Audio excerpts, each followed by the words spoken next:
Punya watak keras hingga sang istri ingin bercerai dari suaminya, namun sang suami tak mau diceraikan malah menuduh sang istri berselingkuh. Kini suami cemburu buta. Seorang wanita bernama Nova Anjar Sarah atau biasa dikenal dengan nama Vini, keluarga besarnya tinggal di Bengkulu. Vini sendiri adalah kembar dan punya saudara kembar bernama Nova Anjar yang biasa dipanggil Vina. Meski kembar dan cukup dekat, namun nampaknya kepribadian mereka cukup berbeda.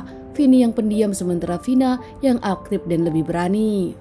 Tak pernah berpisah dari mereka kecil, hingga saat dewasa mereka punya cita-cita yang sama, yaitu sama-sama menjadi guru. Namun nampaknya cita-cita itu tak terjadi kepada Vini. Vini sendiri akhirnya punya pacar dan menikah dengan warga Bengkulu juga. Vini bahkan kini dikaruniai 1 orang anak.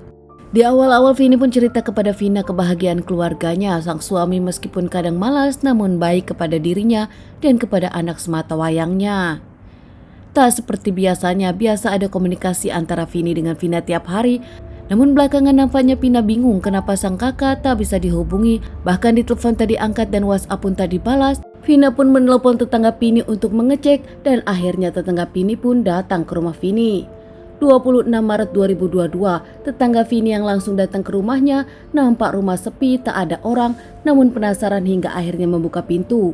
Dari awal buka pintu pun dirinya kaget, ternyata banyak percikan darah hingga akhirnya menemukan Vini sudah tak bernyawa, terjatuh tergeletak di lantai.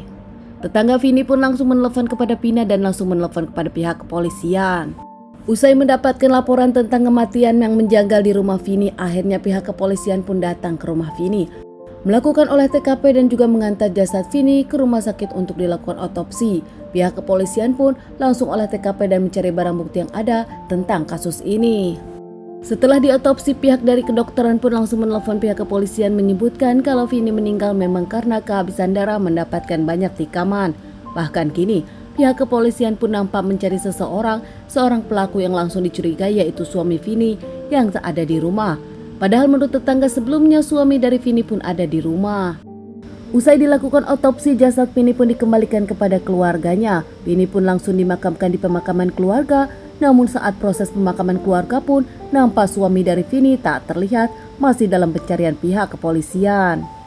Kesedihan dari keluarga Vini pun tak bisa disembunyikan lagi. Mereka berharap pelaku secepatnya dihukum dan dihukum seberat-beratnya. Bahkan para warga pun tak menyangka kalau Vini ditemukan tak bernyawa, karena sebelumnya Vini dengan para tetangga masih berkomunikasi. Akhirnya dengan kerja keras pihak kepolisian, keesokan harinya suami dari Vini berhasil diamankan. Tanpa perlawanan, suami Vini mengaku dirinya adalah pelakunya. Bahkan suami Vini mengungkapkan motifnya karena cemburu dan dirinya tak mau diceraikan oleh Vini. Ada tudingan dari suami Vini kalau Vini berselingkuh dari dirinya hingga ingin bercerai. Namun kini ayah Vini langsung membantahnya. Menurut ayah Vini, semua tuduhan itu tidak benar. Justru yang berselingkuh adalah suami Vini. Ayah Vini akhirnya membuka tentang permasalahan ini. Menurut ayah dari Vini, bukan sekali ini saja sang anak meminta cerai dari suaminya. Sebelumnya pernah ingin menggugat cerai, namun kasihan kepada anak sematawayangnya hingga akhirnya Vini bertahan. Namun nampaknya sang suami yang bekerja sebagai petani pemalasan, kerap tak bekerja dan harus Vini yang mencari uang. Bahkan sering menuduh Vini berselingkuh namun tak pernah ada buktinya dan juga kerap melakukan KDRT kepada Vini. Beberapa kali Vina sang adik kembar bahkan melihat sang kakak Vini terluka dan lebam.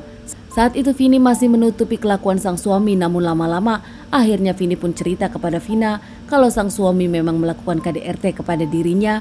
Namun saat itu Vini bertahan demi anak sematawayangnya. Hari H kejadian saat itu, Vini memang merencanakan dirinya akan menggugat cerai sang suami, bahkan surat-surat pun tinggal ditandatangan saja. Bukan tak memikirkan sang anak, namun Vini bahkan ini merencanakan untuk masa depan sang anak agar hidup lebih waras dan tak ada percekcokan antara orang tua.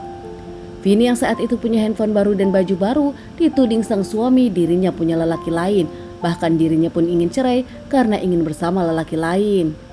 Meski Vini membantah, namun sang suami tak percaya. Bahkan kali ini sang suami langsung menyiksa Vini dan membawa senjata tajam di dapur hingga beberapa kali memberikan tikaman kepada Vini.